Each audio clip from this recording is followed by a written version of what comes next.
بسم الله الرحمن الرحيم. In the name of Allah, the most beneficent, the most merciful. طاسيم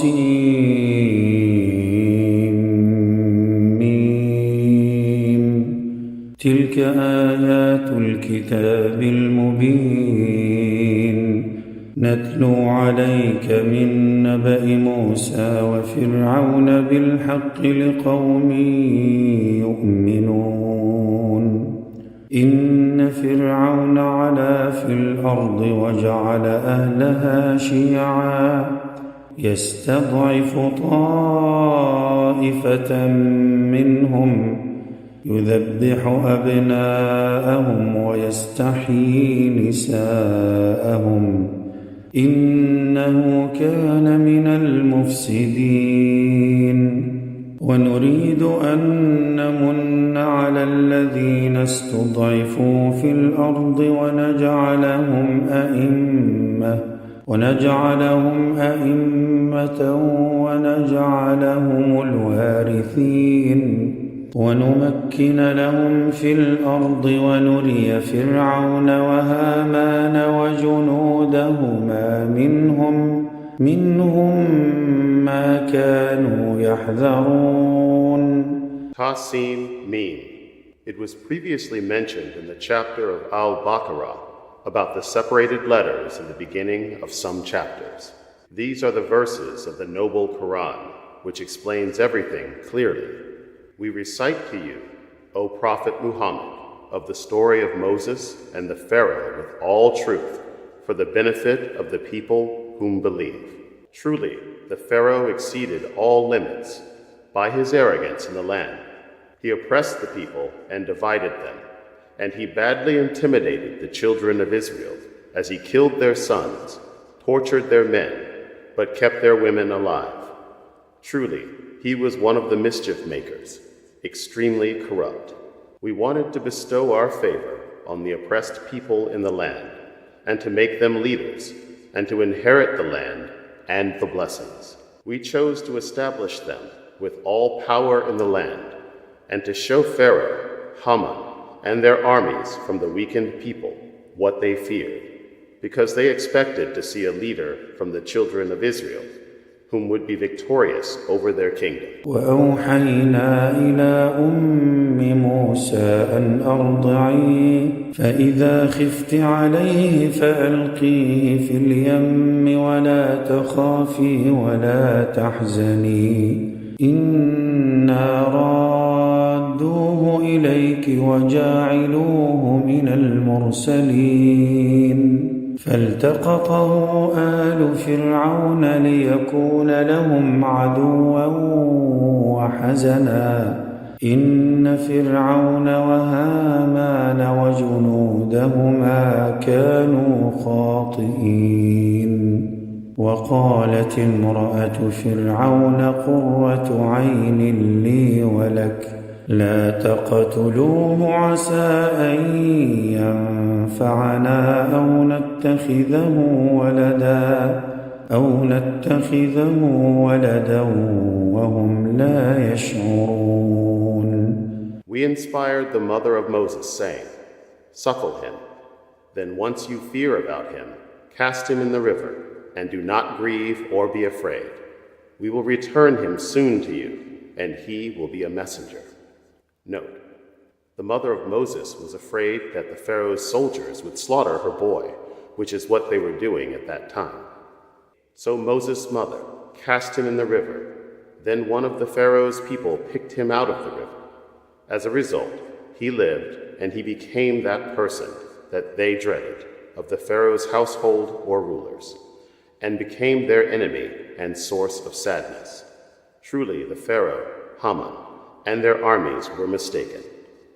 The Pharaoh's wife said, This baby will be a source of joy for us. Do not kill him. He may be useful to us, or we may adopt him as a son. And they did not know that their destruction, the ruling pharaohs, will be by Moses' hand. And they were not aware of what was going to happen.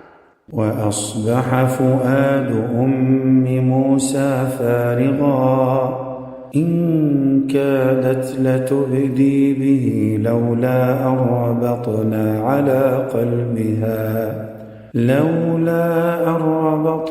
على قلبها لتكون من المؤمنين. وقالت لأخته قصيه فبصرت به عن جنب وهم لا يشعرون. وحرمنا عليه المراضع من قبل فقالت هل أدلكم على أهل بيت يكفلونه لكم وهم له ناصحون. فرددناه إلى أمه كي تقر عينها ولا تحزن ولتعلم أن وعد الله حق ولكن أكثرهم لا يعلمون.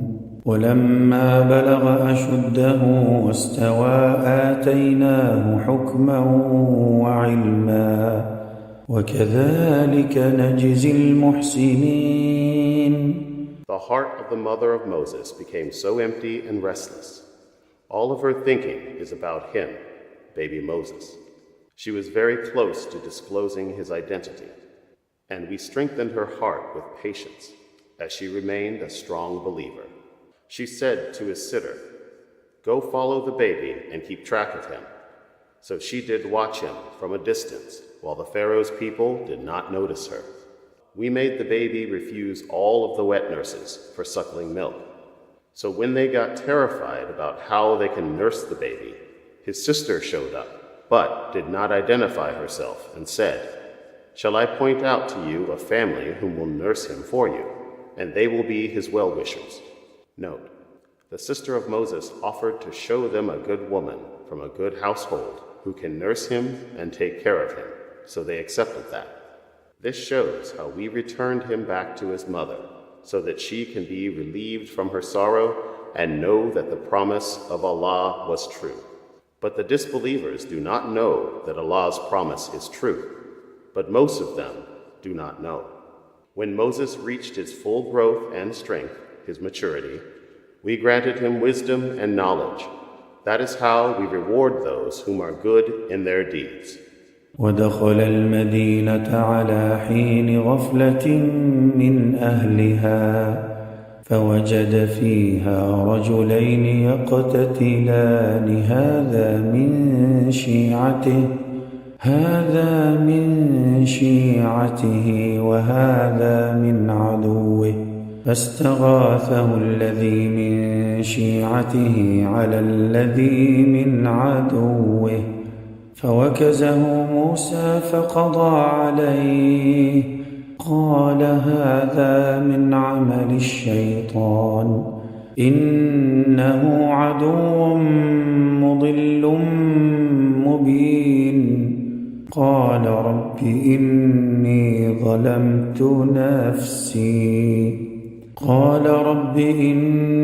ظلمت نفسي فاغفر لي فغفر له إنه هو الغفور الرحيم قال رب بما أنعمت علي فلن أكون ظهيرا للمجرمين فأصبح في المدينة خائفا يترقب فإذا الذي استنصره بالأمس يستصرخه قال له موسى إنك لغوي مبين فلما أن أراد أن يبطش بالذي هو عدو لهما قال يا موسى أتريد أن تقتلني كما قتلت نفسا بالأمس إن تريد إلا أن تكون جبارا في الأرض وما تريد أن تكون من المصلحين وجاء رجل من أقصى المدينة يسعى قال يا موسى إن الملأ يأتمرون بك ليقتلوك فاخرج إني لك من الناصحين فخرج منها خائفا يترقب قال رب نجني من القوم الظالمين ولما توجه تلقاء مدين قال عسى ربي أن يهديني سواء السبيل. One day, when Moses entered the city, suddenly he found two men fighting. One was from the children of Israel, and the other was from the Pharaoh's people, a Coptic man. So Moses hit the Coptic man with his fist and killed him. Right away, Moses felt extreme guilt, saying, "This is from my anger, which was incited by Satan.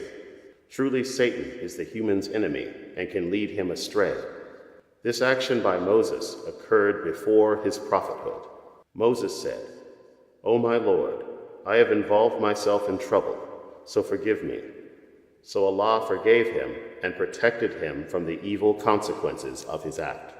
Verily, Allah is the most forgiving, very merciful. Moses said, "O my Lord, as you have always been kind and gracious to me, I will never be a helper or supporter to anybody in doing any criminal act or disobedience to you." Early the next day, Moses entered the city. He was fearful, so he saw the same man fighting another Coptic man and asking Moses for support.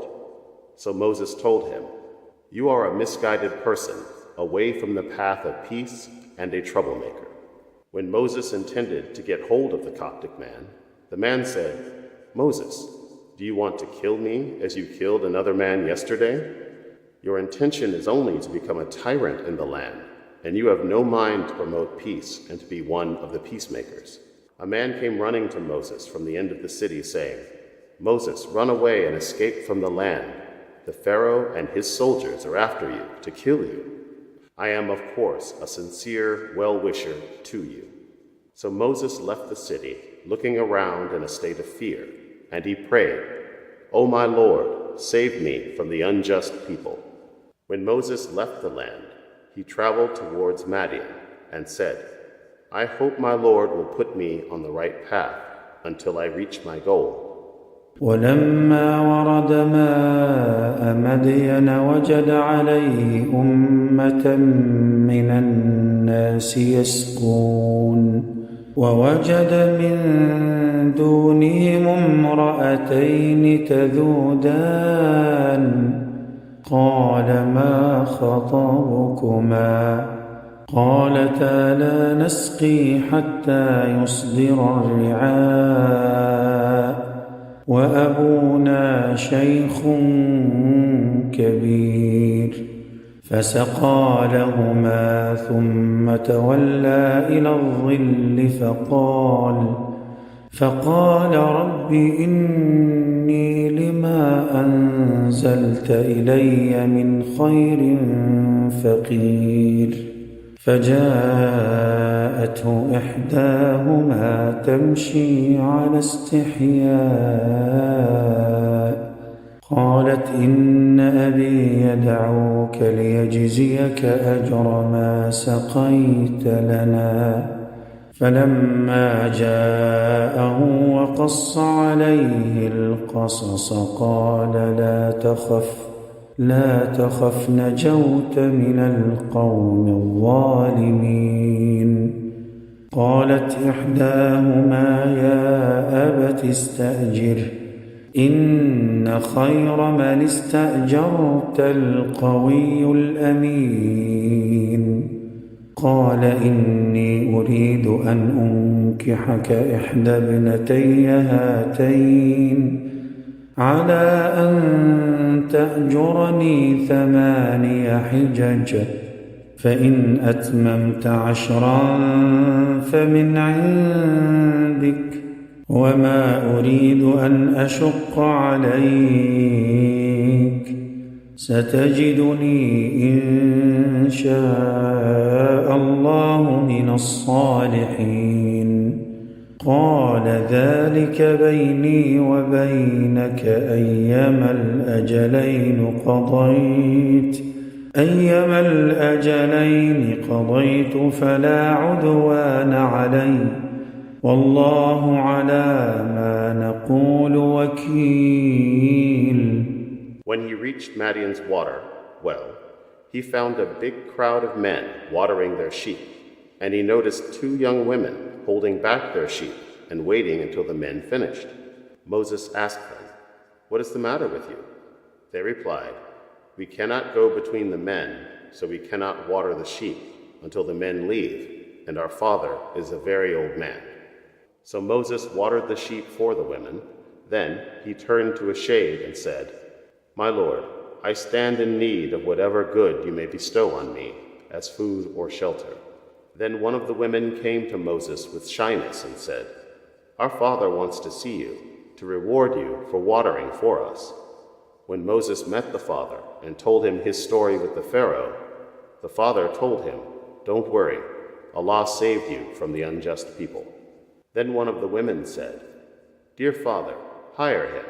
The best man you can hire is someone who is strong and trustworthy."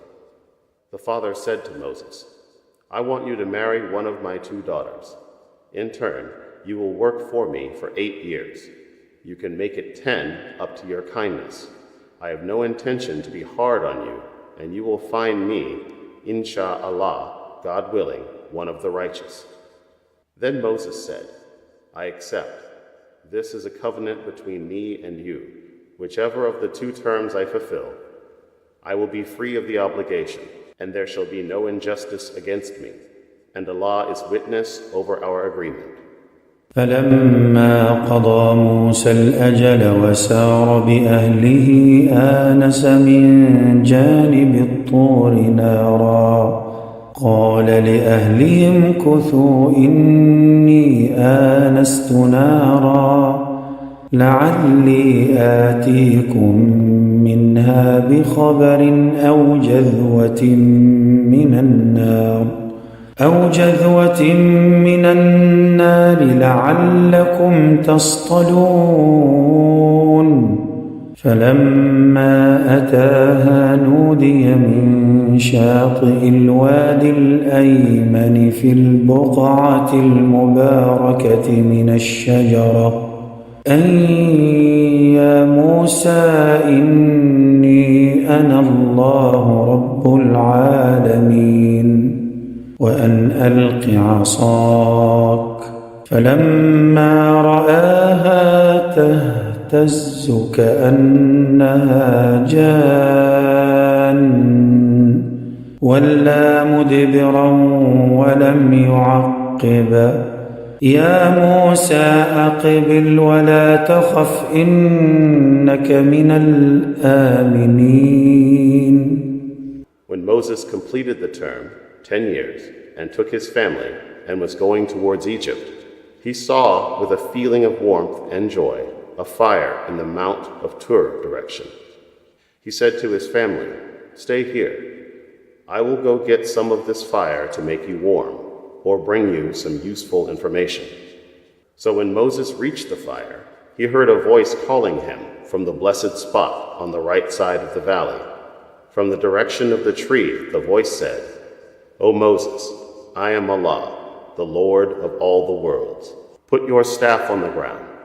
Then he saw it moving like a snake, and he got scared, and turned his back and retreated without looking behind him. Allah said, "Come back and do not fear. Surely you are from the ones whom are safe from any harm." أسلك يدك في جيبك تخرج بيضاء من غير سوء واضمم إليك جناحك من الرهب فذلك برهانان من ربك إلى فرعون وملئه إنهم كانوا قوما فاسقين.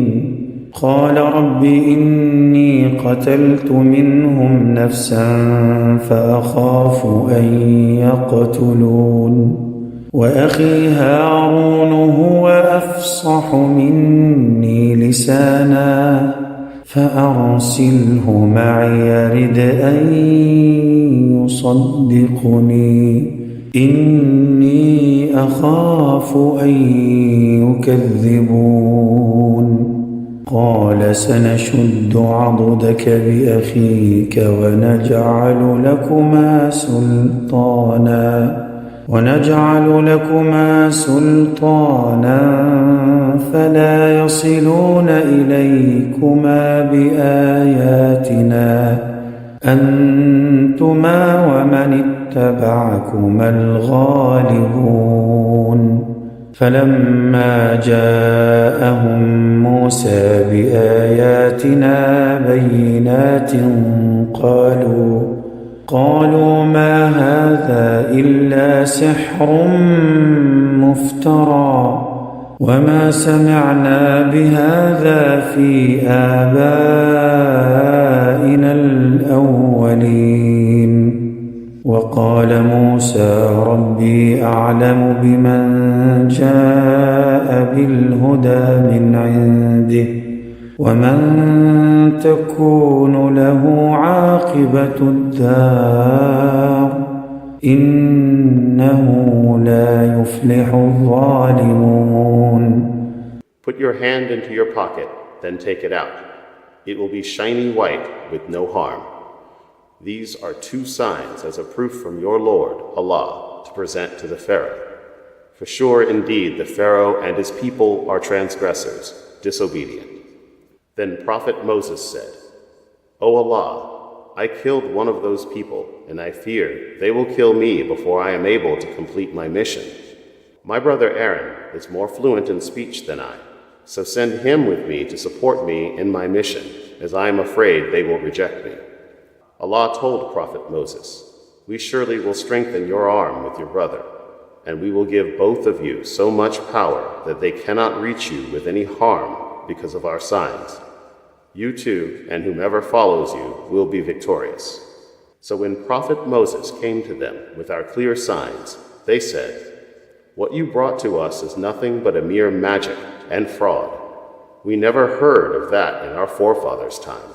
Moses told Pharaoh, my Lord knows best of whom has brought true guidance and whom shall meet a good end, in this world and in the hereafter. The fact is that the transgressors never win and will not succeed.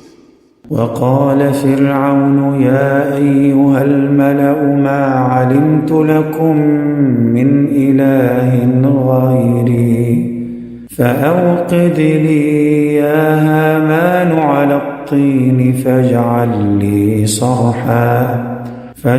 لي صرحا لعلي أطلع إلى إله موسى وإني لأظنه من الكاذبين واستكبر هو وجنوده في الأرض بغير الحق وظنوا أنهم إلينا لا يرجعون فأخذناه وجنوده فنبذناهم في اليم فانظر كيف كان عاقبة الظالمين وجعلناهم أئمة يدعون إلى النار ويوم القيامة لا ينصرون وأتبعناهم في هذه الدنيا لعنة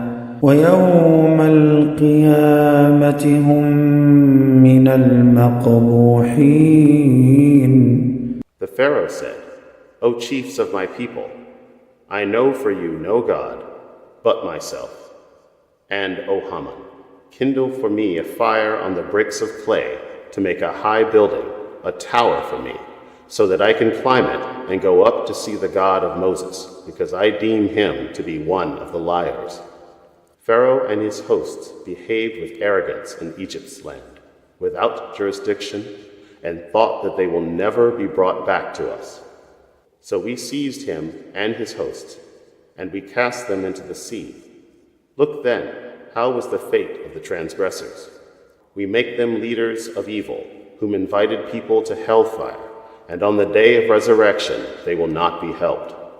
We have made them to be followed by a curse in this world, and on the day of resurrection they will be among the disgusted ones, cast out with no mercy. ولقد آتينا موسى الكتاب من بعد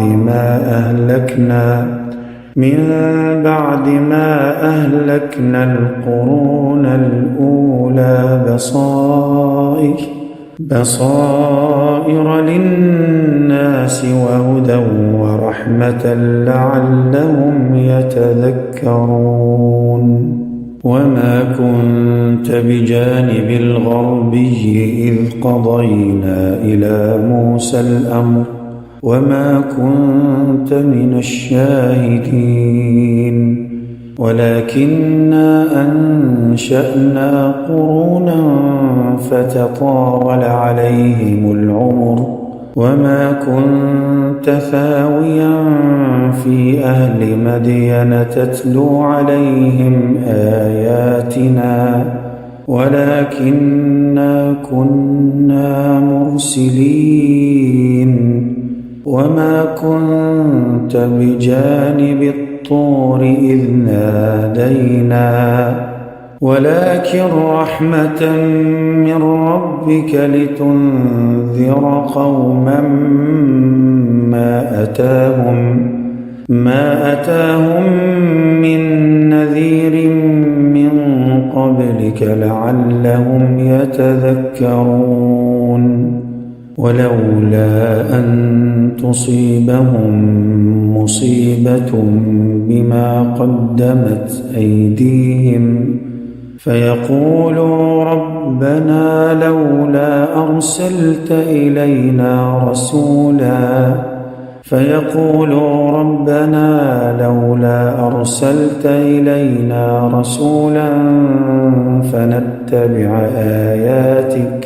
فنتبع آياتك ونكون من المؤمنين.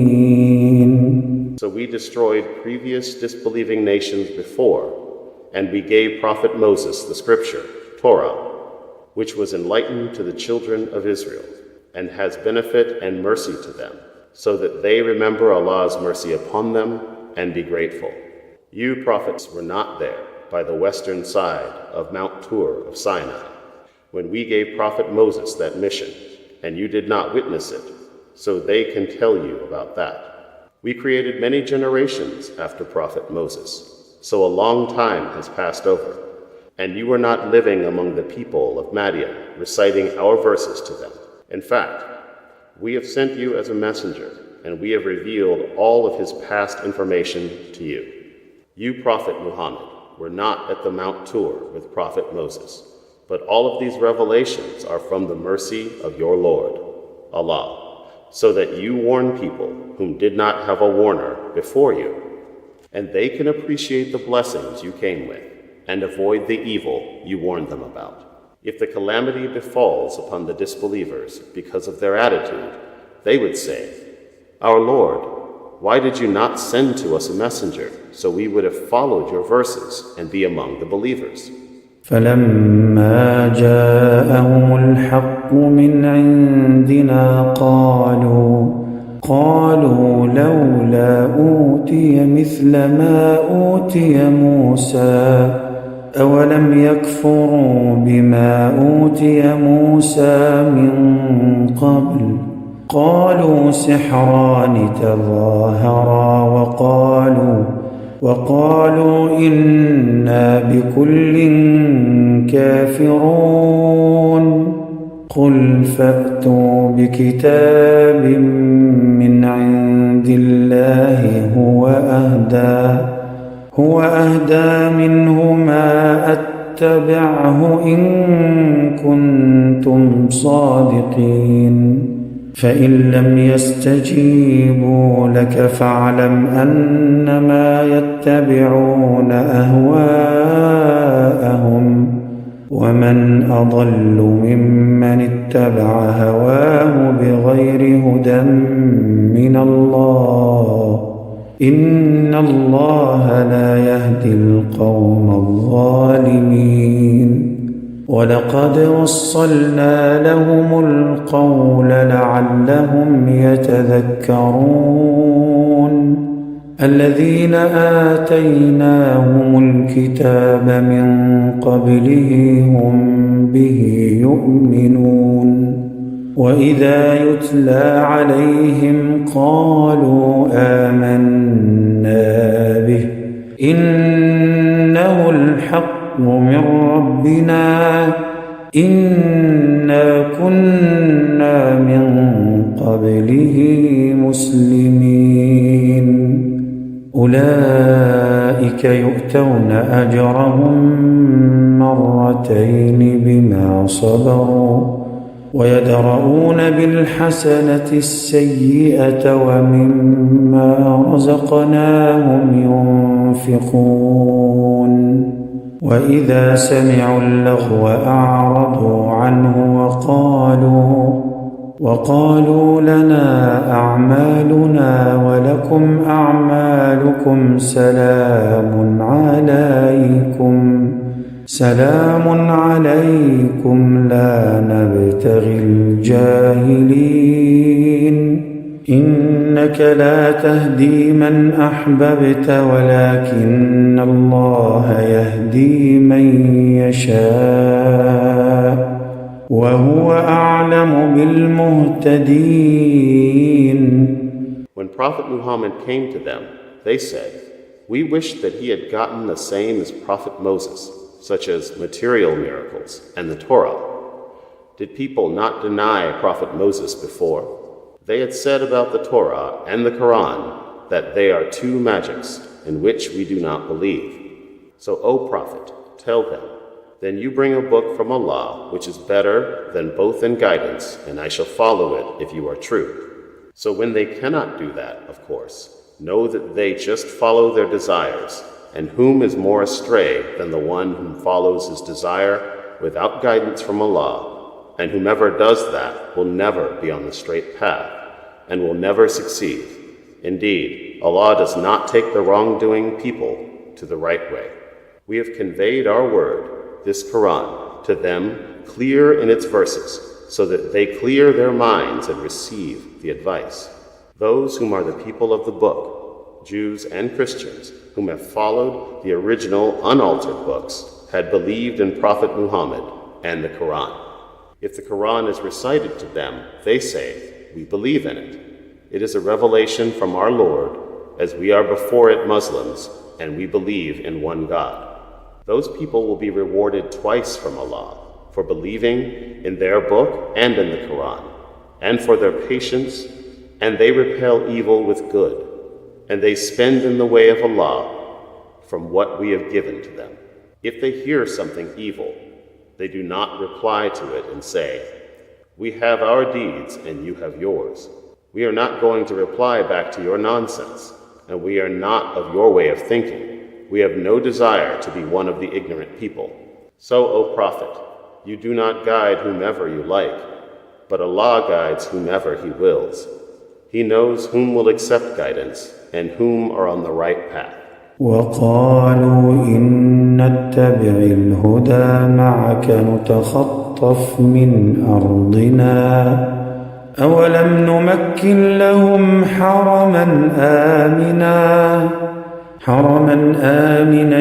يجبى إليه ثمرات كل شيء رزقا من لدنا ولكن أكثرهم لا يعلمون وكم أهلكنا من قرية بطرت معيشتها فتلك مساكنهم لم تسكن من بعدهم إلا قليلا وكنا نحن الوارثين المسرفين وما كان ربك مهلك القرى حتى يبعث في أمها رسولا يتلو عليهم آياتنا وما كنا مهلك القرى إلا وأهلها ظالمون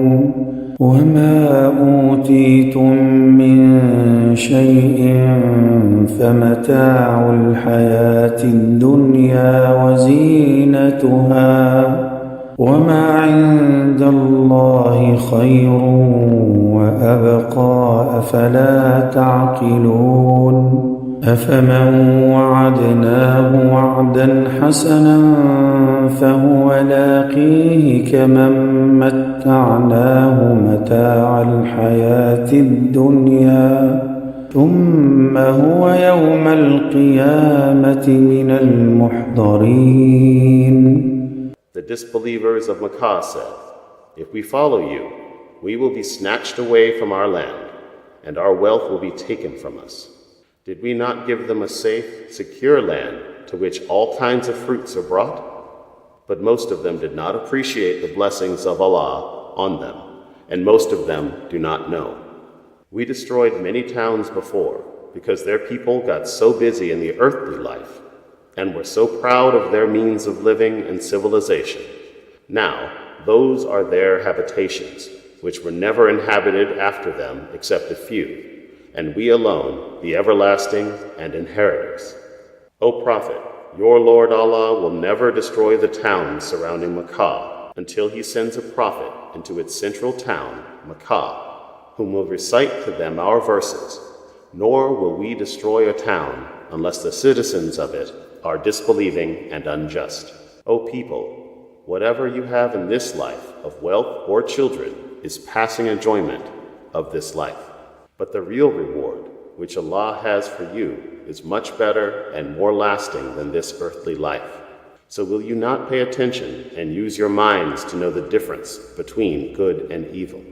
Can the person with whom we have a fair promise, which is good for him, be compared to the one to whom we provided a good, easy earthly life?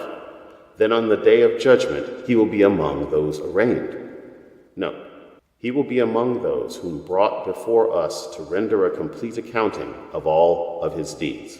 ويوم يناديهم فيقول أين شركائي الذين كنتم تزعمون قال الذين حق عليهم القول ربنا هؤلاء الذين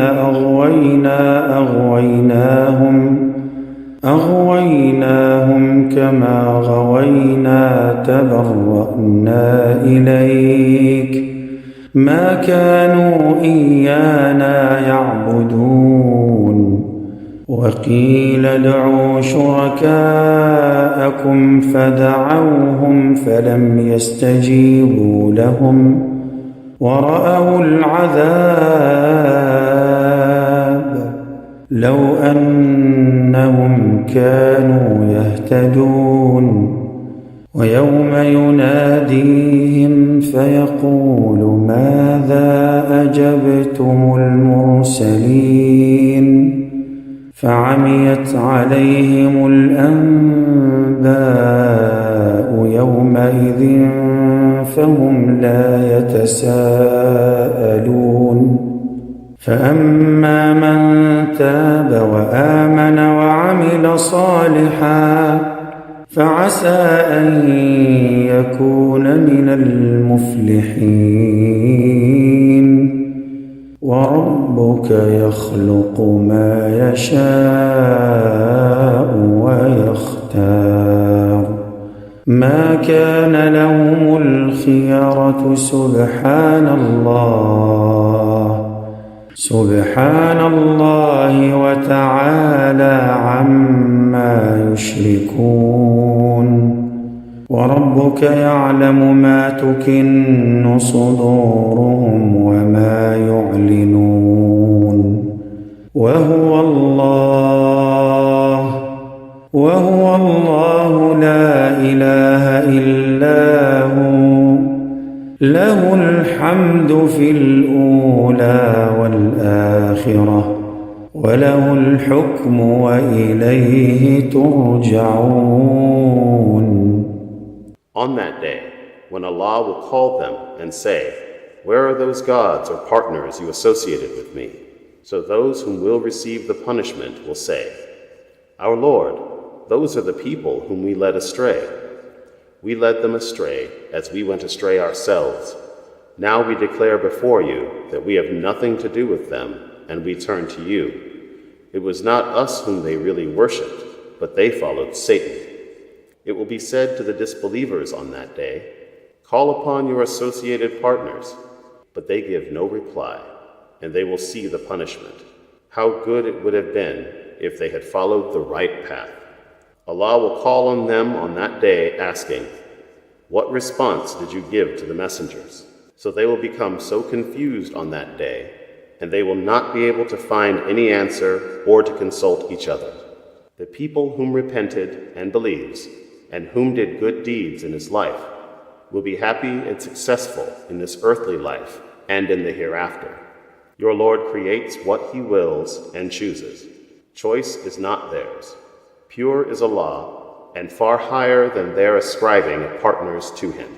Your Lord knows what their hearts conceal and what they reveal. He is Allah. There is no other worthy of worship but him.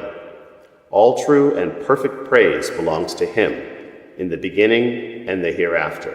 The sovereignty and the judgment belongs to him, and to him you shall be brought.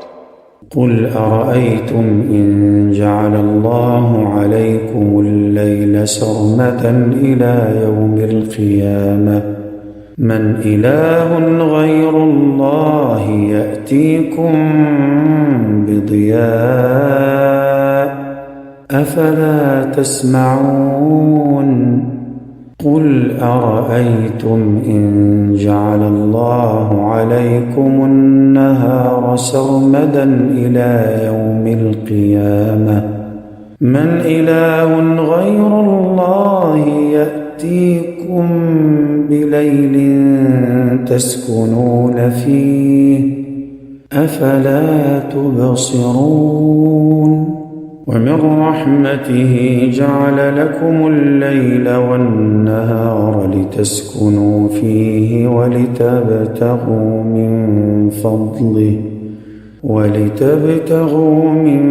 فضله ولعلكم تشكرون ويوم يناديهم فيقول أين شركائي الذين كنتم تزعمون ونزعنا من كل أمة شهيدا فقلنا هاتوا برهانكم فعلموا أن الحق لله وضل عنهم ما كانوا يفترون. O Prophet, tell them, if Allah makes the night continue forever, there is no God, but Allah, whom can bring the light. Will you listen to the message of Allah? If Allah makes the daytime continue forever, there is no God but Allah, whom can bring the night, so that you can rest. Will you not use your eyes to witness the signs of Allah? It is out of His mercy He created the day and the night, so that you can work during the day and sleep and rest at night. So seek His bounty and be grateful. On the day of resurrection, Allah will call the disbelievers and say, "Where are the partners that you used to claim them as my partners in your earthly life?" We shall bring out a witness from every nation, and they will be asked to bring proof of their claim of disbelief. Then they will know for sure that Allah is the only God, and what they had claimed was false. إن قارون كان من قوم موسى فبغى عليهم وآتيناه من الكنوز ما إن مفاتحه لتنوء بالعصبة أولي القوة إذ قال له قومه لا تفرح إن الله لا يحب الفرحين وابتغ فيما آتاك الله الدار الآخرة ولا تنس نصيبك من الدنيا وأحسن كما أحسن الله إليك ولا تبغ الفساد في الأرض إن الله لا يحب المفسدين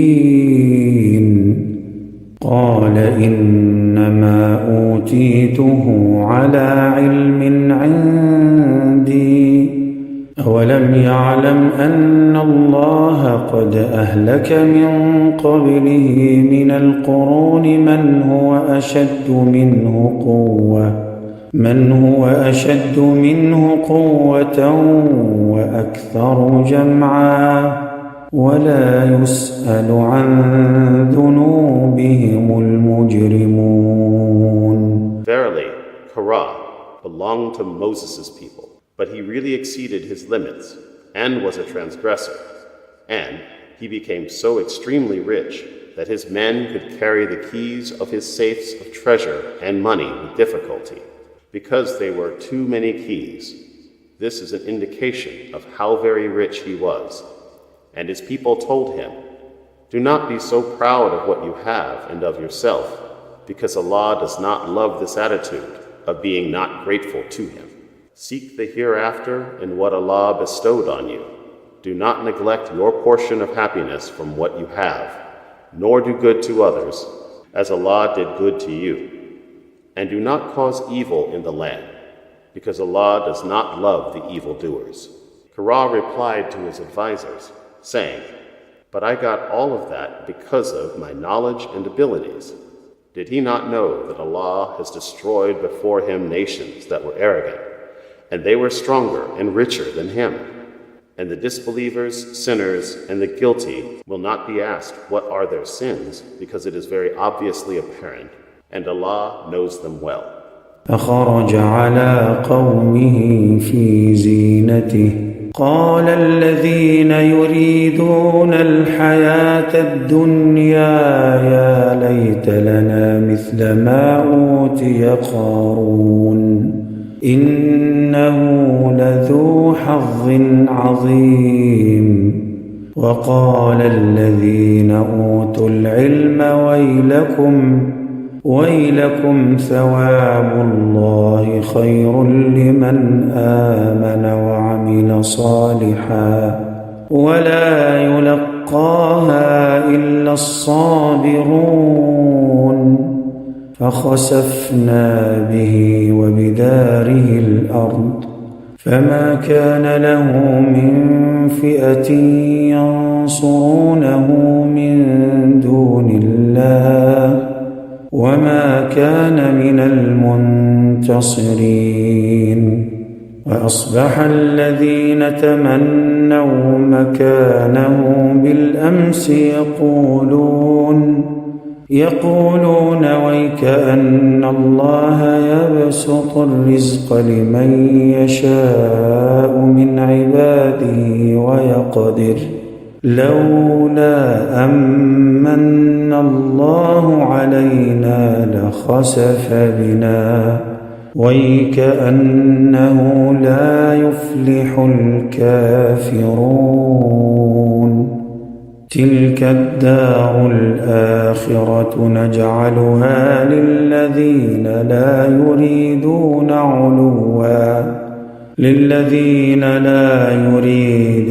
علوا في الأرض ولا فسادا والعاقبة للمتقين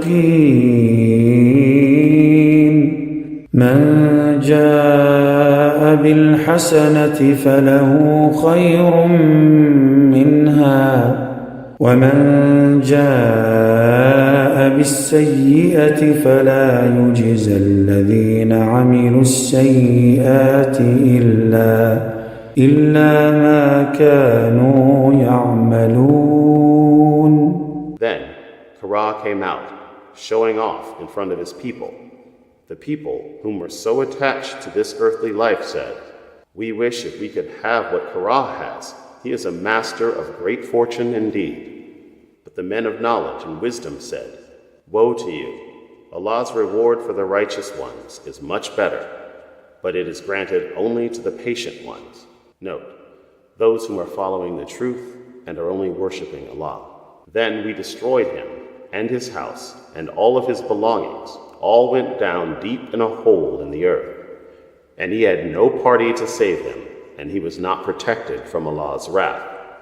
The people whom were wishing to be like him became so terrified from Allah's punishment, and they said, "Oh, it is Allah whom gives bounty of sustenance to somebody, and gives little to another.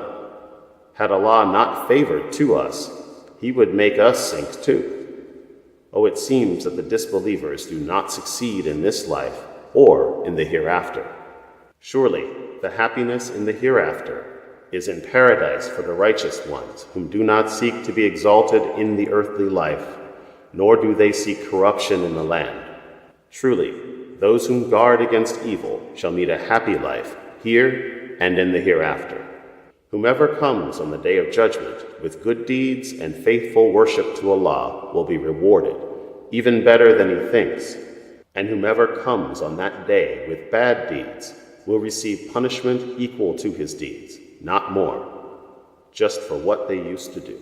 إن الذي فرض عليك القرآن لرادك إلى معاد قل ربي أعلم من جاء بالهدى ومن هو في ضلال مبين وما كنت ترجو أن يلقى إليك الكتاب إلا رحمة من ربك فلا تكونن ظهيرا للكافرين ولا يصدنك عن آيات الله بعد إذ أنزلت إليك وادع إلى ربك ولا تكونن من المشركين